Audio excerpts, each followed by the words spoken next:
खबरनि जो सिलसिलो जारी आहे। ख़बर शामिल कंदासीं आवाज़ सिंध न्यूज़ चैनल जे रिपोर्टर मौजूद डिस्ट्रिक्ट रिपोर्टर सांगड़ महमूद कायम खानी की रिपोर्ट मूजिब deputy commissioner Sanghar doctor Imranul Hasan Khwaja की सदारत में ज़िले काउंसिल हाल में पोलियो का बचाव बाबत 3 फरवरी 2025 का शुरू थींदड़ मुहिम के इंतजामन जो जायज़ो वठण जे लाइ अहम इजलास मुनक़द कियो वियो, जंहिंमें पोलियो का बचाव की मुहिम के कामयाब बनाइण बाबत मुख़्तलिफ़ मामलन ते ॻाल्हि ॿोल कई वई।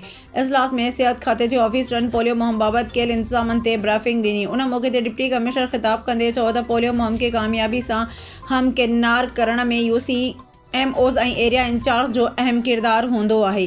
गुज़िरियल 2 पोलियो का बचाव जूं मुहिम सांगड़ ज़िले में वॾी कामयाबी से हलायूं वयूं। वालिदैन के पिण घुर्जे त हू घर घर ईंदड़ पोलियो वर्करन से सहकार कन ऐं पंहिंजे 5 सालन ताईं जी उम्र वारन ॿारनि खे पोलियो वैक्सीन जा 2 फुड़ा ज़रूर पियारनि। डिप्टी कमिश्नर वधीक चयो त छाकाणि त हाणे गर्मियूं शुरू थी वियूं आहिनि, तंहिं करे वैक्सीन जे कोल्ड चेन बरक़रार रखण जे लाइ मुनासिब बंदोबस्त कयो वञे। इजलास में SSP Ghulam Nabi कीरियो, समूरन assistant commissioner Khipro Nabi Bakhsh Solangi, chairman town committee Khipro Haji Imtiaz Hasan Dars, सिहत खाते के ऑफिसरन additional director local government Jamshed Qaim Khani, Aftab Hasan, doctor Farooq समेत एरिया इंचार्ज UCMOs ऐं ॿियनि लाॻापियल खातनि जे ऑफिसरन पिण शिरकत कई।